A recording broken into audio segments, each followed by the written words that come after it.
La zone de libre-échange continentale africaine est l'une des plus grandes réformes qu'ait imaginé l'Union africaine. Elle est aussi la plus grande zone de libre-échange du monde. Une entreprise de cette envergure, en dépit des volontés, ne peut manquer des contraintes intérieures et extérieures au-delà des opportunités qu'elle offre. Alors, il faudra se dire, il y a des défis et ces défis doivent être surmontés.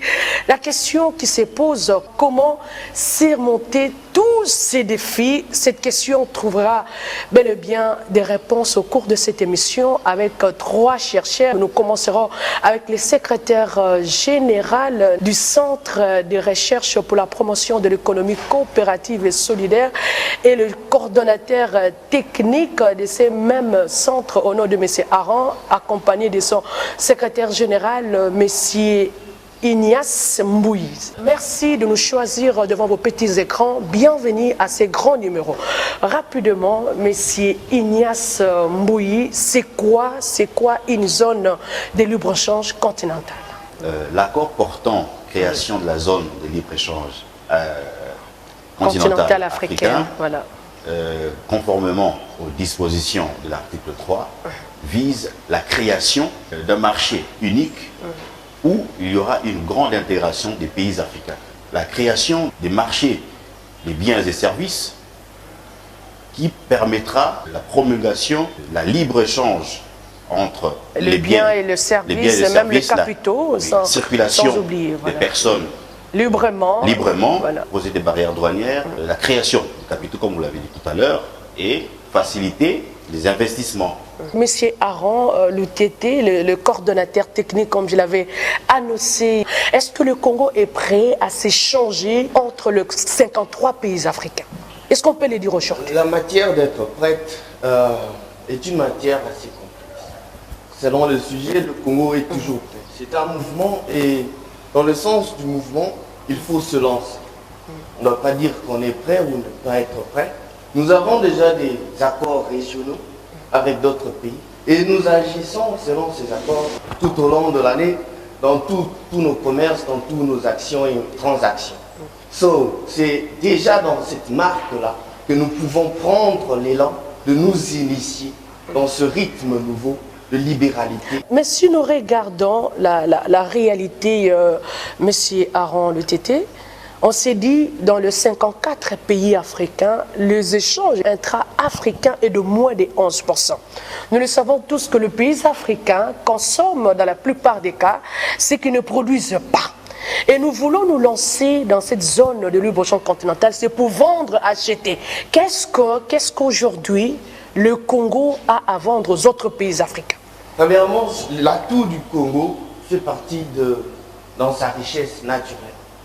Le sol du Congo est très riche, non pas des minéraux, mais nous pouvons agréablement produire des aliments nécessaires pour survivre des années et des années sur ces terres-ci. Le Congo est un centre agriculturel et nous devons prendre ce centre d'agriculteurs pour temps et acquis. Mais ça a commencé depuis longtemps et une fois il y avait des slogans qui disaient voilà, l'agriculture secteur de priorité, mais nous ne l'avons pas vu. Le problème avec l'agriculture de nos jours, il est pris d'une façon informelle. C'est ainsi que nous venons avec nos recherches introduire le système coopératif agricole. Ce système réellement réduit tous les problèmes que font face les agriculteurs, tels les prix, les intermédiaires et autres.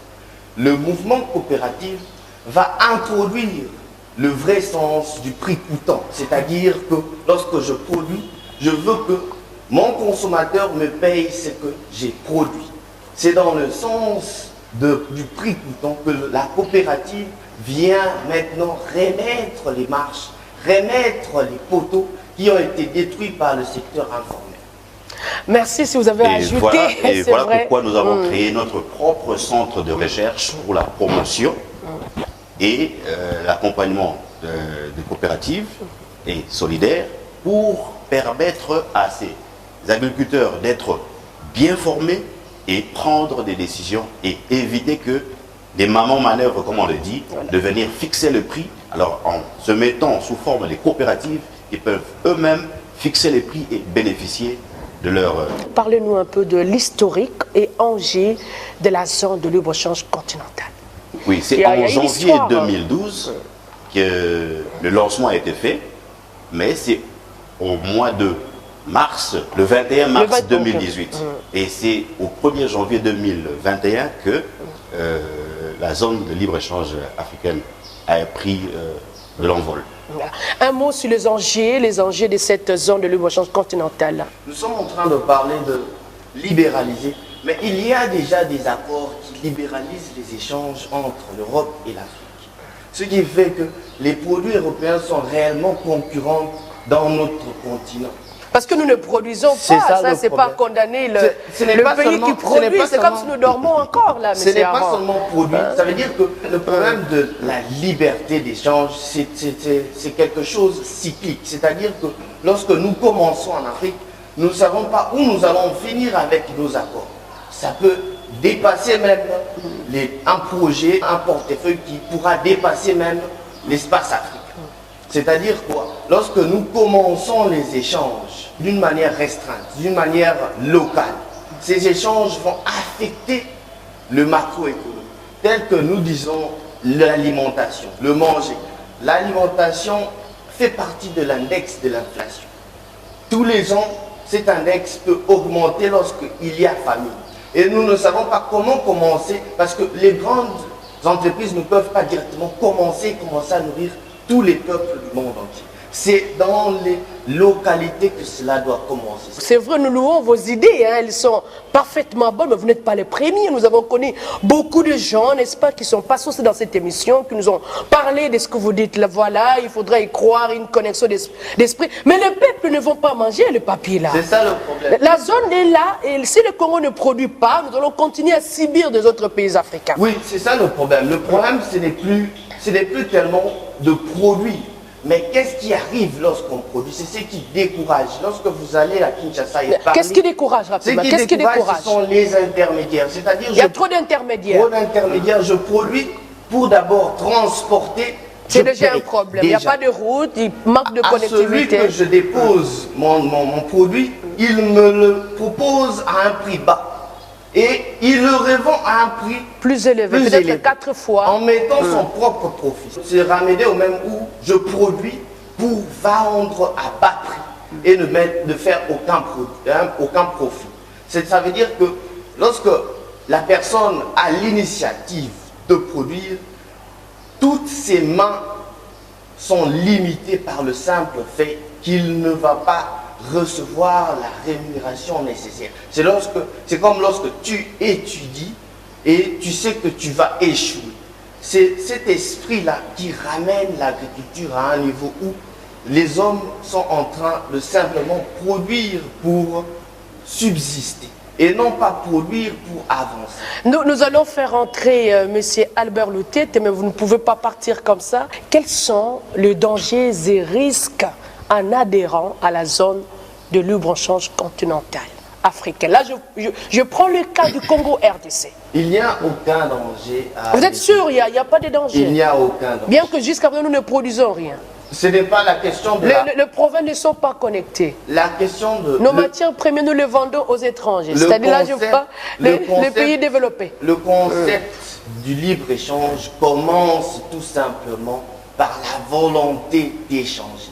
Ça ne tient pas compte de la capacité, mais ça tient compte simplement de la volonté d'échanger.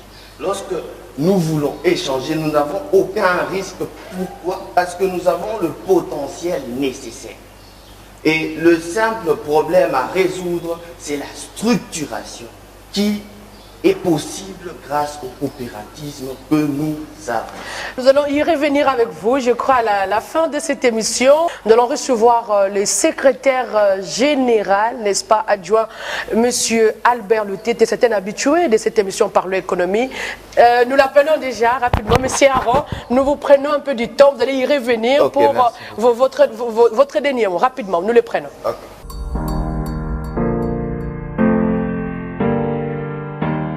Alors, comme je vous l'avais annoncé au début, nous sommes avec un habitué de cette émission qui est aussi chercheur au Centre de recherche pour la promotion de l'économie coopérative et solidaire. Alors, rapidement, un mot sur la zone de libre-échange continentale. Oui, madame, merci pour la parole. Nous, en tant que Congolais, nous avons toujours une vision panafricaniste. Et puis... et là, c'est ce que vous êtes, hein? La genèse de notre nation. Nous citons les vaillants Emery Patrice Lumumba. Nous avons notre responsabilité en tant que Congo, en tant que pays Africain. Au centre de l'Afrique. Nous avons cette mission-là, de mener l'Afrique vers les sommets de la production au niveau économique et de la performance. Donc c'est les Samiramines, là où je vois notre Samiramine. Le préambule de la Constitution de 18 février 2006 retrace, met en exergue la volonté du peuple congolais de soutenir, d'encourager tous les États africains à s'unir et travailler de concert en vue de consolider l'Union africaine à travers les organisations continentales. Et aujourd'hui, si nous sommes en droite ligne de cette volonté du peuple congolais, la zone de libre-échange continentale africaine est là.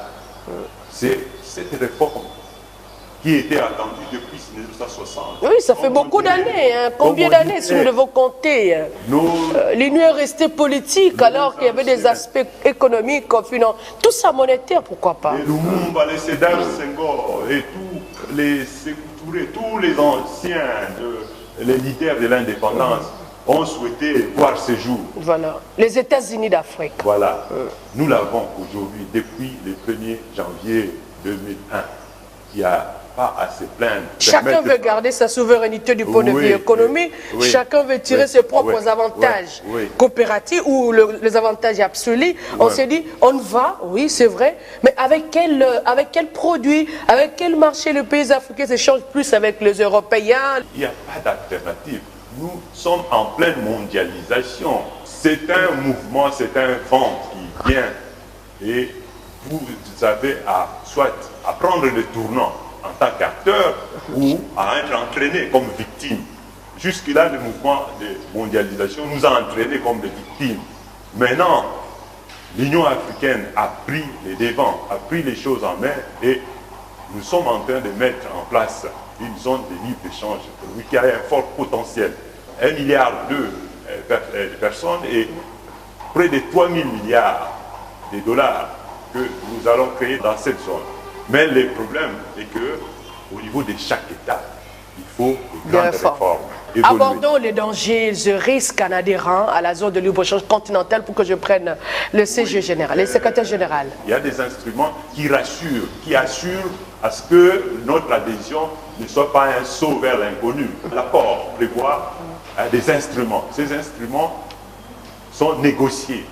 On va négocier le commerce des marchandises et des services. On va négocier les échanges des capitaux, voilà. des investissements. Est-ce que ça, on n'en parle pas trop, les échanges des capitaux? En dernier lieu, l'union douanière et monétaire.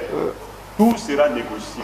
Et là-dedans, vous avez, en matière d'investissement, on dit même qu'on respecte les initiatives des pays et des États partis et des communautés économiques régionales. Monsieur le secrétaire général, nous avons pris presque une pause avec vous, mais un ajout par rapport à ce que monsieur Albert Loutiet vient de nous dire là sur le danger et risques pour la République démocratique du Congo en s'adhérant à la zone de libre-échange continentale.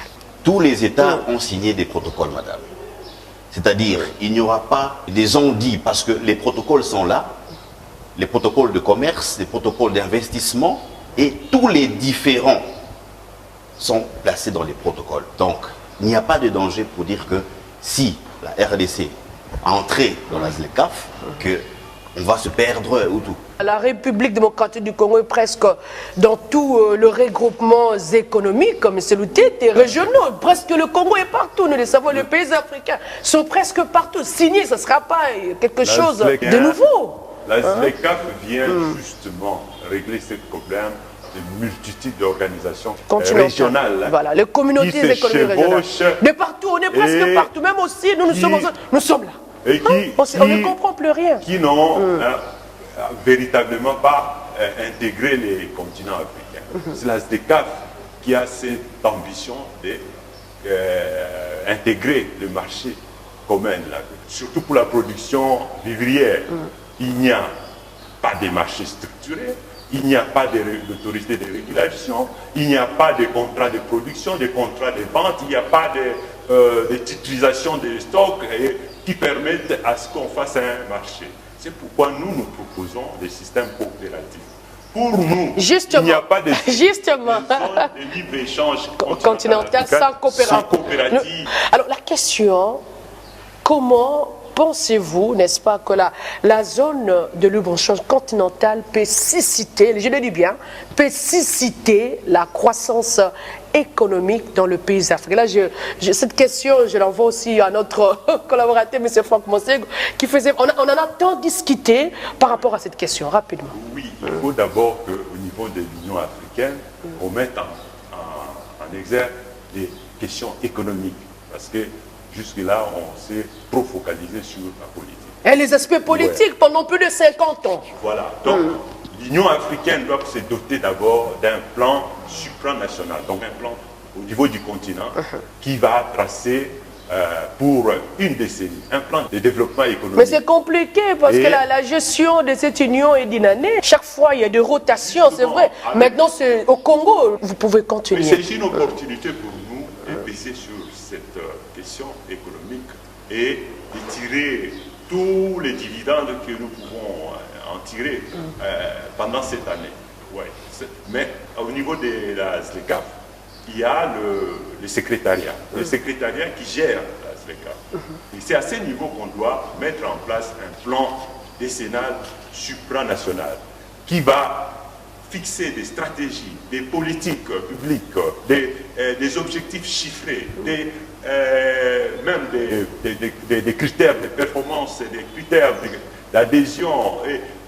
On doit fixer tout ça, qui vont inspirer. Pensez-vous, une année, notre président, qui est devenu le président de pays africains, n'est-ce pas, est suffisant pour qu'il arrive à gérer et à donner cet aspect économique à cette Union africaine? Nous avons dit que depuis 2012, on travaille sur la zone de libre-échange. Ça fait maintenant 9 ans qu'on est... Les schémas doivent être là pour restructurer les économies africaines. Pourquoi? Parce que notre grande faiblesse est que depuis l'indépendance, les pays d'Asie ont restructuré leur économie pour les... Ça dit, ça va encore demander du temps, temps pour restructurer, parce que ce ne sera pas d'un coup, ce n'est pas une baguette magique, c'est pas d'un coup. J'en arrive. Oui. Mais je donne d'abord le principe, c'est que nous sommes des économies. En Afrique, chaque pays, quand vous avez un pays, vous pouvez dire la matière première qu'elle exporte.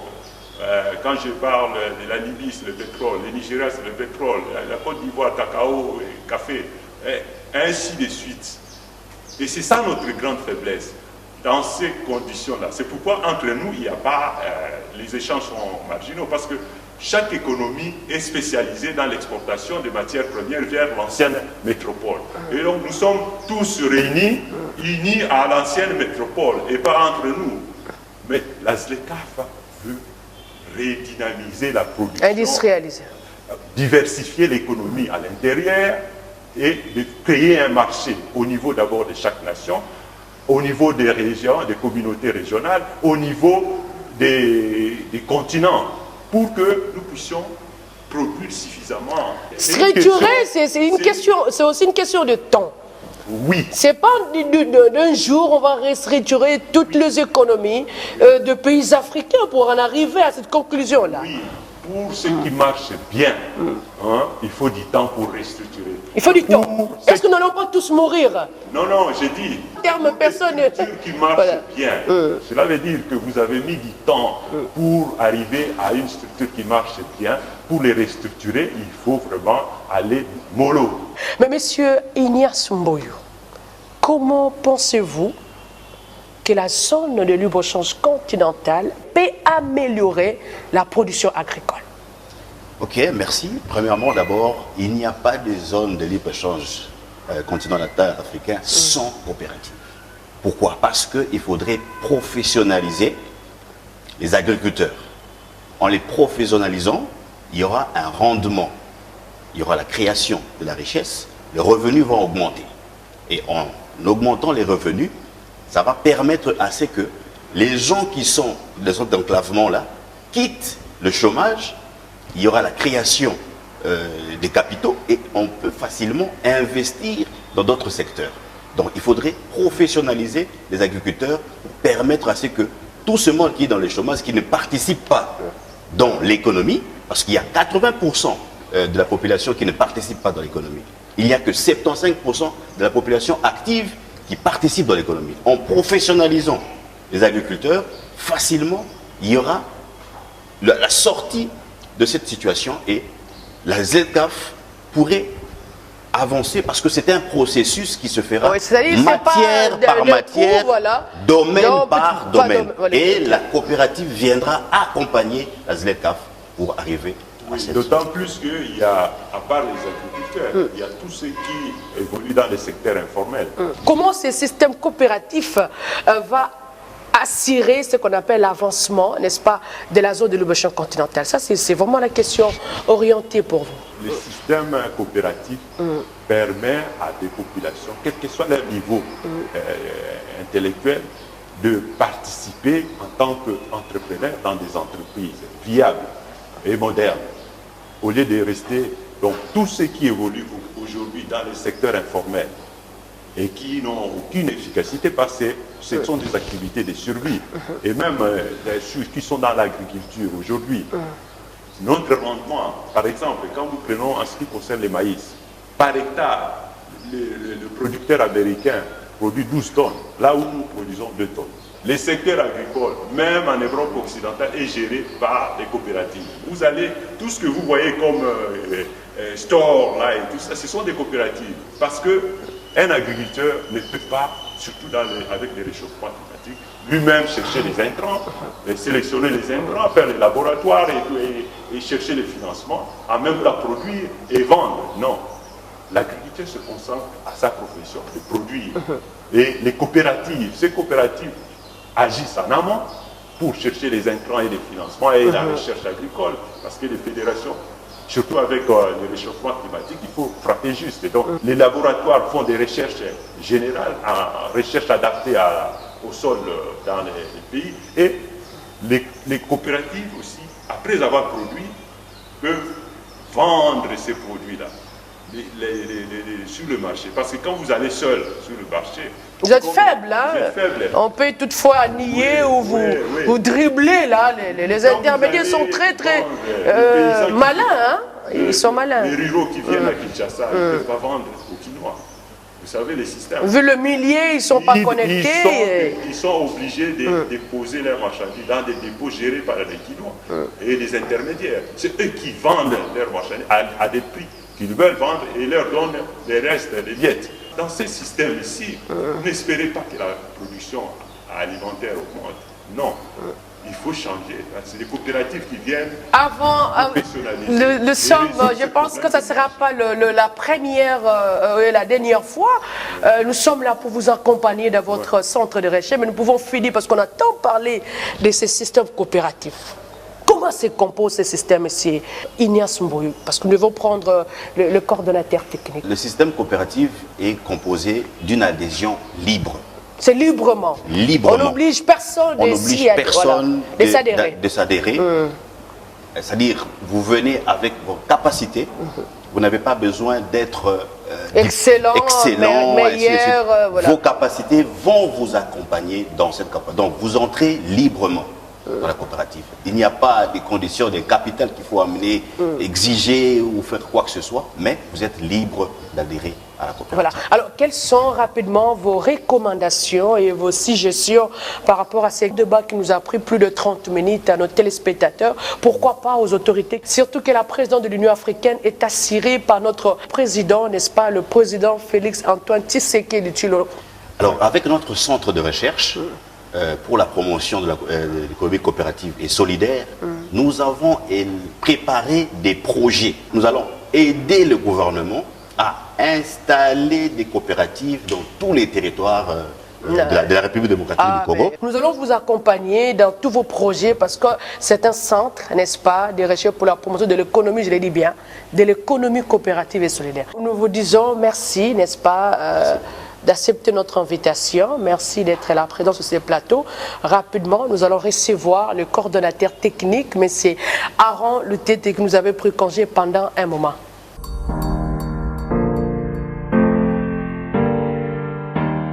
Alors, nous voici sur ce plateau avec M.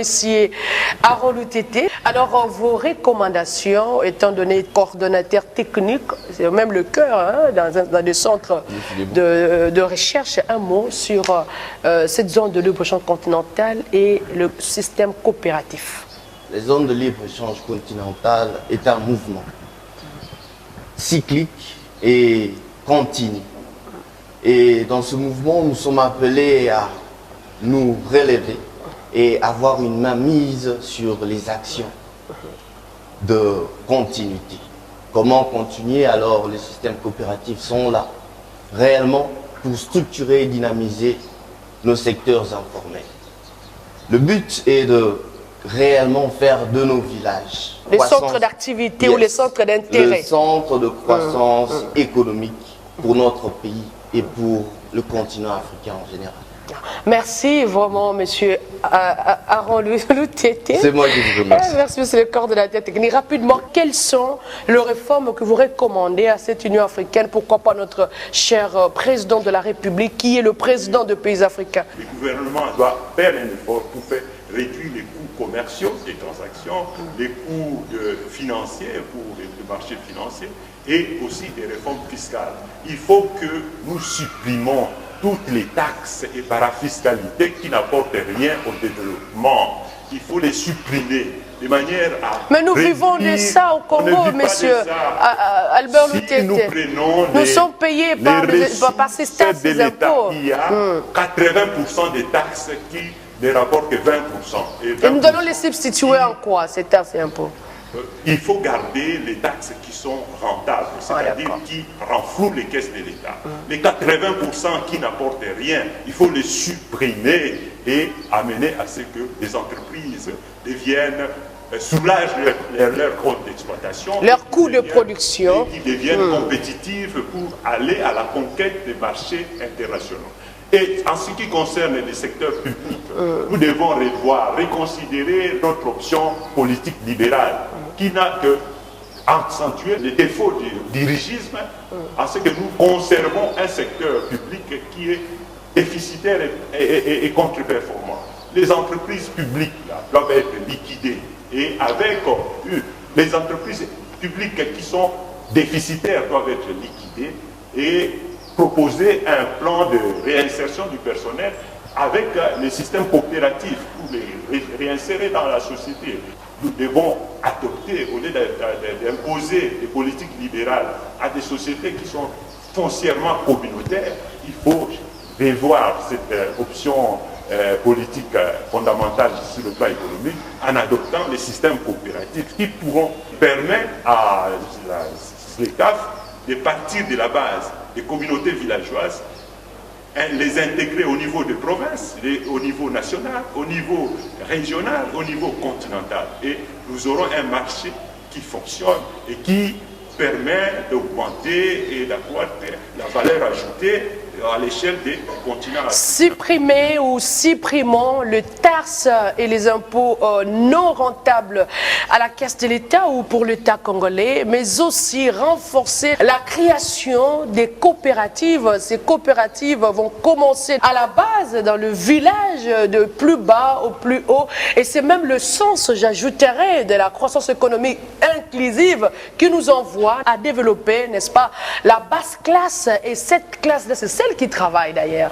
Cette zone de libre-échange continentale a été ratifiée ou signée par plus de 50 États, 50 pays africains. Nous y croyons, malgré le faible commencement. Merci, c'était la zone de libre-échange continentale et les systèmes coopératifs. Avec notre HEC, nous vous disons merci de nous accepter chez vous. Au revoir et à un nouveau numéro.